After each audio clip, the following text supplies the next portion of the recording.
Hello, once again, our dear viewers that are listening to us. We're back here for one of our amazing sessions again on the Speak Out Show, and today we shall be talking about well-being. And I have a wonderful gentleman with me here today who is going to give us a brief introduction about himself and tell us what he would love us to know before he begins talking to us about well-being. So let me welcome him to introduce himself. Cool. Thank you, Abraham. Thank you, everybody that's listening. My name is Indra, and I'm based here in Uganda. I've been working with different hats. I'm a founder of Aura Foundation, which is a nonprofit organization based in Toronto, helping young and disadvantaged youth. I'm also the managing director of BBB, which is a consultancy organization. We work with USAID, UN, on organizational issues. And I also have a passion for well-being. Emotional well-being, mental well-being, physical well-being. I'm a trained therapist. I do inner child work, and I focus on empowering people to connect with the part of themselves which has infinite possibility, and creating empowerment and helping people move through things that they find that they're struggling with in life so that they can live their best lives. Thank you for that amazing introduction. I believe now people can have an idea of who you are. Okay, so for my first question, I would begin with a statement, and I would say that well-being is something that we have heard of. We have heard of in Uganda, but it's not something that's really understood. For one reason or the other, maybe because of the way our cultures are, or maybe because of the way we grow up, or maybe because of the economic situation, and maybe some people cannot really go to hospitals and maybe different health centers to try and find out whether they're really doing well. But I also would say that well-being cannot only be grounded in health, and it could be quite a number of other things and aspects. So from you, the expert, what would you define as well-being? Sure. Thank you. Thank you for asking the question. I think it's a very important question, and something which concerns all of us in different ways. Okay, so when we talk about well-being, I see it in different ways. So there's physical well-being, there's emotional well-being, there's spiritual well-being, and mental well-being, which is similar, in some ways similar to emotional. So if we take each of these individually, now physical well-being is not just about not falling ill, because the current medical system is you go to a doctor when you're ill and you get your injections or your drugs or your treatment plan, and then you get better. Well-being is more than that. Well-being is about maintaining a state of energy, of physical wellness, of strong immunity, of ability to use your body in a way that you feel nourished and that you enjoy your body, because we all live in a body and it's something that concerns all of us. So well-being is not just about avoiding illness, it's about actually thriving in your body. Now, what does that mean? That includes how you eat and what you eat, the amount of rest you get, the stress levels that you have, the sunlight that you receive, the exercise that you get. Because the body in its natural space is healthy. You know, we fall ill when there's a disbalance in the body. We fall ill when, you know, there's an accumulation of toxicity or negativity that's accumulated in the body. So well-being is, you know, beyond just taking medicine if you got ill. And of course, you need to do that. If you have malaria, you need to get treated. And if you break your leg, you need to get treated. But when we talk about physical well-being in a more holistic way, it's really about what do you do to support your body live in this natural space that it's meant to, because we're all meant to be healthy, you know. And you know, there's a school of thought which looks at disease and illness as a function of negative emotions that we carry in our body. Sometimes there's this whole paradigm about how if we have negative emotions, it impacts our physical being as well, you know, or emotions that have not been expressed. So well-being encompasses all those areas. When we look at spiritual well-being, now this is not a religious conversation. It's not about being Christian or Muslim or Buddhist or like that, but spirituality. Now, I believe that all of us at some level have a humanness to us. You know, we live and we die. And whatever we believe, whatever our belief systems are, there is something that is bigger than us, whether it's nature or life or existence or mystery or God or universe or energy. There are some things that we don't understand, we don't know, we haven't experienced. And whatever your relationship to God or spirit is, emotional health is having a relationship to that which serves you and which you feel at peace with. For myself, I have a private relationship with my spiritual creator, and that relationship is very nourishing because I receive guidance, I receive support in moments when I'm struggling. So spiritual well-being is, cultivating and harnessing, and it could be through meditation, for example. So I find the practice of meditation very valuable. Meditation is not some woo-hoo voodoo thing. It's a very simple practice of bringing awareness to whatever is happening within you in the moment. Meditation is about witnessing. There's many ways and practices that you can do, breathing and so on, but fundamentally, it's like human beings, we have a thought or we have an experience, but we have the ability to see ourselves having that experience. We have the ability to witness ourselves. So meditation is when we watch, oh, I'm feeling angry now. What's this about? Like it's that inquiry. And I meditate pretty much every day, 20 minutes. And I find when I do that in the morning, my whole day goes differently because instead of getting triggered or upset by something that's, happened in my life, I have more space to just watch and observe and respond to situations. So spiritual well-being for me is about cultivating this practice of not getting triggered so easily, having self-love, having self-acceptance, and having a connection with your God or your creator, or whatever it is that you believe in. And the third is emotional and mental health. Now they are a little bit separate, but they're also linked. And you can have all the things in your life that should make you happy. Like we live in this society where you get married, you have kids, you have a good job, you get a house, all the tick boxes that we're expected to fulfill upon. And yet you can still feel unhappy because happiness is not a function of the external things that we have or we don't have. And it is not to say that, these are bad things. Of course, if you have a certain amount of financial security, or you're in a loving relationship, or you're in a career that inspires you, that can support you with your inner sense of fulfillment. But fundamentally, your sense of inner joy, it's an inner experience, and we all at some level struggle with our inner experience sometimes. We feel rejected, we feel hurt, we feel betrayed. Sometimes we don't get what we want in life, right? Sometimes we have negative thoughts. Like we all have this little voice in our head which talks to us. Like sometimes this voice in our head is like, I'm not good enough. What's wrong with me? Why can't I do this? Why am I stupid? Right? We ask ourselves these questions. And the voice in our head is not always our best friend. It's sometimes quite critical and self-judgmental. So mental health is learning to love all aspects of ourselves, learning to increase and improve our relationship to ourselves, because the most important relationship is your relationship to yourself. It's allowing ourselves to be with the sadness in a spacious way. If I feel angry, it's about learning to contain and hold and nourish that anger and not lash out at someone. Yeah. So mental health, emotional health is critical, because if you have physical health and you have spiritual health, but if you don't have mental and emotional health, your well-being, life doesn't work. And of course, there's another element which I didn't talk about, is financial well-being. That's a whole new topic. Well-being is a broader topic, and a lot of it is about how we choose to relate to these different parts of our being. I totally understand the direction that we have taken, but there's something that I've found out from your conversation that we have had right now that's pretty interesting.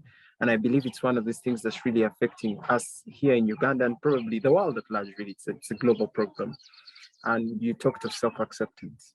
And I have seen so many people, we're living in a time and a generation where everybody wants to get a certain form of happiness externally. And I believe now we're in the emotional bit of well-being.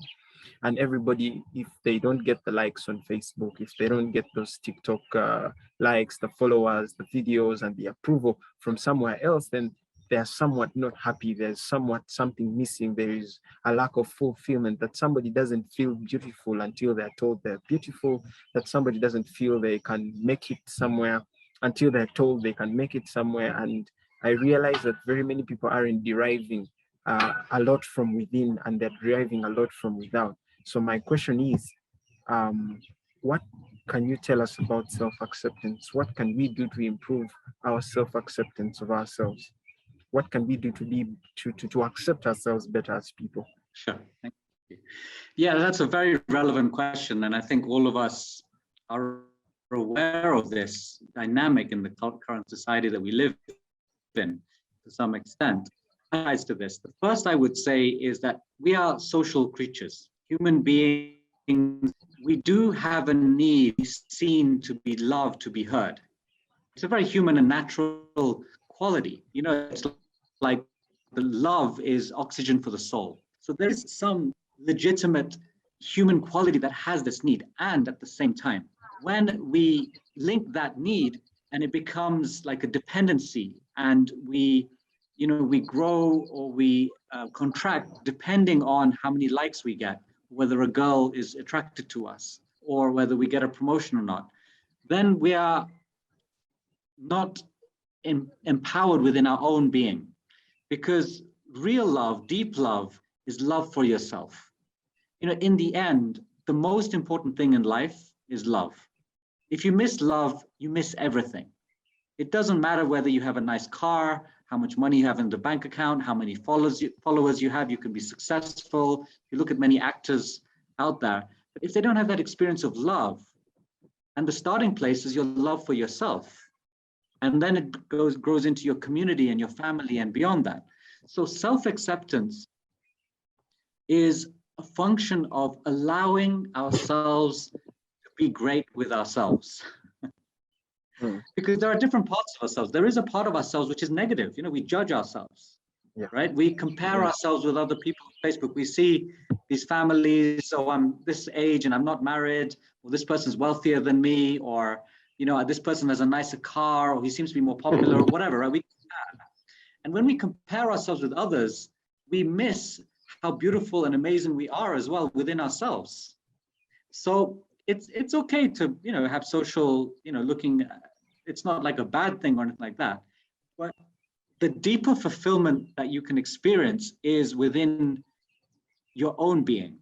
You know, and if that is not there, it's very difficult to expect other people to give you the things that you're missing on the inside for yourself. Because life doesn't work that way. You know, you are 100% responsible for your well-being. You are 100% responsible for your joy. You're 100% responsible for your healing.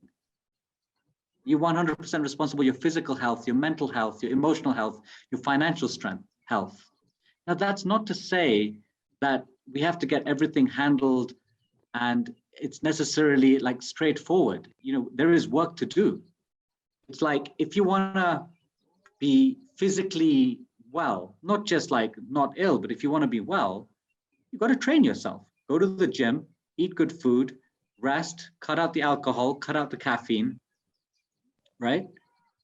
And then over time, your body will start to, we all know this. This is not news, right? Yes. But it does require that self-effort. It does require that discipline, requires that consistency. And if you don't care for yourself, if you don't love for yourself, then other people are not going to do the same. It's the same with emotional health, mental health. If you don't learn the practices and the skills and the tools, and there's so much stuff out there right now, you know, if you're stuck, say, for example, somebody died and you're grieving, or you broke up in a relationship, or you got sacked at work, or something happened and you're struggling to process this experience in your life, or some money got stolen, or you got physically in trouble, something happened. We all have moments in our lives where we struggle, right?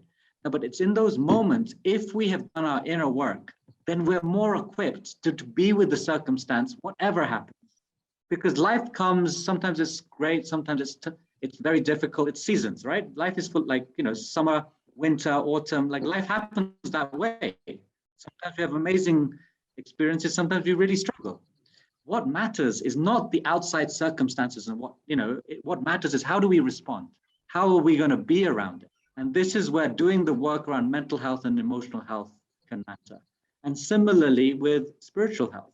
If you've never invested in learning about your own inner being, your own nature, why you're here. They say the two most important days of your lives is one is the day that you're born, and the second is the day that you discover why. Because if you're living a life which is not aligned with your deeper purpose, your deeper reason for being here, and many of us are not, then we don't feel good. We don't feel happy. I believe that each of us come into this planet with a gift, with a purpose, with something to give, something to do, with a talent. And for some people, it's musician. For some people, it's politics. Some people, it's art, right? Some people, it's speaking. Now, like for me, sharing this type of work, sharing wisdom and experience, I love it. It's very natural. It's joyful. But if you ask me to compute a complicated Excel spreadsheet, I can do it, but I hate it, right? But there are some people that really love that, and everything has a purpose. I mean, if you go to your dining room or your kitchen and you get a fork and then you get a spoon, it has a purpose, it has a reason. If a fork and a spoon has a reason and a purpose, so do you. You as a human being with all this complexity and all the, magic and miracles that that are in your body and your being and you're an incredible thing on this planet. So you have a reason and a purpose. So spiritual health, mental, emotional health, physical health, it's about how much do you invest in yourself in these areas. It has been a it has been very insightful bits of this conversation, and I've pretty much learned quite a lot. And now I'm thinking to myself, you say the two most important days are the day you were born and the day you figure out why you're actually here. So how does purpose, because it's a very big question today, actually, quite many people actually committing suicide because they don't know why they're here. Quite many people are losing the will and the zeal to live, the ability to go on and to push on even through the difficult times, because the question is, why am I here? What am I doing? What am I meant for? And sometimes people are taking away their own lives because they can't answer that question. So what is the essence of purpose in regards to well-being? Yeah, I mean, suicide is a very difficult experience, having suicidal thoughts. And I think there was a study done that at some point in our lives, 40 or 50% of people have suicidal thoughts, and when we get ourselves into that place, we're in pain, we're struggling. And mostly it's not that we want to die, we want to kill ourselves, but we want the pain to stop. And we don't know how to move through the pain because it's overwhelming, and it's a very difficult experience because when you're in that space, it's like all you can experience is negativity and pain. So if somebody is in that place and they're really, struggling, the key is to reach out for support, because, connection heals.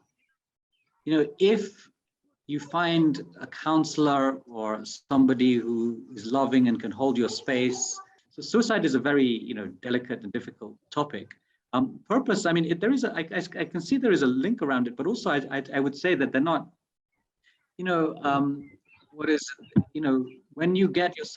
your mind gets yourself to such a negative place, it's like, I can't change, there's a learned helplessness. There's a sense that, whatever I do, I'm not going to be able to improve or come out of this. And when you get to this place of resignation that nothing can change, that's when we hit like rock bottom. But actually, all of us have had moments in our lives where we've really struggled. Every human being goes through difficult times. Either it's a divorce or a death or an accident or something happens, right? Now, these difficult moments that we face, that's the nature of it, they can actually be moments where we learn the biggest lessons. where we become stronger, and where we get wisdom and where we get inspiration. Because if we are able to be with the difficulty and love ourselves through it, and sometimes through the support with others, then when we come out of it, we become much wiser and much stronger. Because pain has a purpose. You know, like if you look at life, when a baby is born, it's freaking painful, right? For the mother and the baby to some extent, right? So creation comes from difficult moments. You know, when a tree is a tree and it's beautiful and mangoes and so on, but underneath it, it's in the mud, right? It's in the darkness. It's in the shit. So anything beautiful, anything that really flowers comes from the darkness, comes from the depth. And we live in this world where we're almost addicted to the light. So for example, if we take the emotion of anger, now, of course, anger has a side that can be very destructive and unconsciously expressed can lead to very negative consequences, right? So I'm not advocating that we start expressing our anger and being crazy with each other. But what I am saying is the energy of anger in its purest form has some value. Anger is an energy which gives passion, which allows us to stand up for ourselves. The source of anger is injustice, the root of injustice. And anger can help us with our boundaries. It can create passion, and it can also destroy things that need to be moved out of the way. So anger, we see it as a dark, negative emotion, but actually conscious anger, once we're able to contain it and transform it into positive, can be very valuable. Same with sadness. You know, like we have it like we should never feel sad, right? But actually, it's true in a way that, you know, if you're feeling sad and you're feeling depressed and you're overwhelmed by it, it's not a nice experience, and we don't want to be dwelling in our negativity. But sadness gives us the lesson of slowing down, of empathy, of compassion, because those people that have truly experienced deep sadness and deep heartbreak are the people that can truly have compassion for others that are going through it, you know, and so on. So if you look at these emotions, you know, there's jealousy and fear and pain. I mean, each of these, we see them as dark, negative experiences. And it is true, if they're unconscious, it's not a healthy direction that we want to move into. But everything that we think is in the dark can actually be transformed as fuel, and with wisdom in it as well. So when we talk about purpose, you know, it's not like, you know, I have a purpose to become you know, the world's biggest philanthropist, or my purpose is like to, you know, take humanity to Mars, or, you know, my purpose is to, you know, purpose is a very nuanced thing. I don't believe like we have one purpose and one destiny and that's it. For some people, maybe, like, if you know, some people are naturally born to sing, and that's it, right? It's obvious, you know, if you take it like that.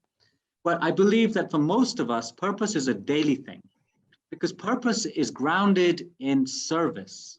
If you're living your life coming from this context of making a difference, making an impact, living your life to serve in some way, it could be through the environment, it could be through being a great mother, it could be through, you know, starting a charity, it could be through nourishing people through your music or your art or your creativity, right? But when you live your life in a place where it's all about you, then you can't really have a fulfilling life, because purpose is grounded in making this world a little bit better, you know, in whatever way we can. Now, sometimes they can be grand, big projects and schemes. Sometimes it's just about smiling at the person next door to you, or forgiving someone that made a mistake, or coming home and giving your wife a hug, or spending 10 minutes to talk to your child, right? So, you know, purpose is really about the little things that grow into a big thing. And when you have some, you know, like things that you feel passionate about and that you love, and you can, you know, it's natural to you, then the purpose naturally grows. We all have a purpose, you know, and sometimes your purpose for today can be, okay, I'm gonna rest, and I'm gonna take care of myself, and I'm gonna sleep, and I'm gonna do what my body needs to recover. That could be your purpose for today, and that's okay. You know, sometimes your purpose could be, I'm going to write a letter of apology to somebody that I did wrong to, right? So, you can have big purpose, little purpose, but really it's in the acts of love and kindness and self-care on a daily basis, that create your purpose. And the people that we respect the most, the people that we admire the most, are people that have stood for something, that have made a difference, that have a purpose that's bigger than them.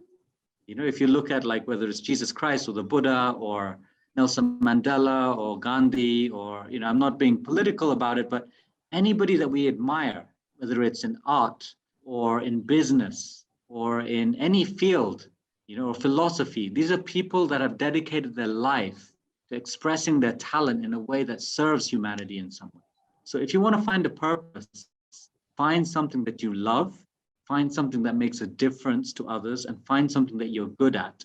And hopefully that also can make you some money. That's the ideal, right? Yeah. Okay. For today, unfortunately, we have come to the limit of how long this conversation can really go. So, and I still feel like we haven't really exhausted the conversation, at least to a level where I feel it would be very beneficial to the people that are going to be viewing us. So I believe I'll contact you for your program and probably a further conversation, and we can build on what we have had today. But otherwise, thank you so much for your time today. Thank you so much for what you have shared with us today. I believe it's going to change, impact, and transform the lives of everybody that is going to get an opportunity to listen to this. Other than that, I would love to wish you a good evening.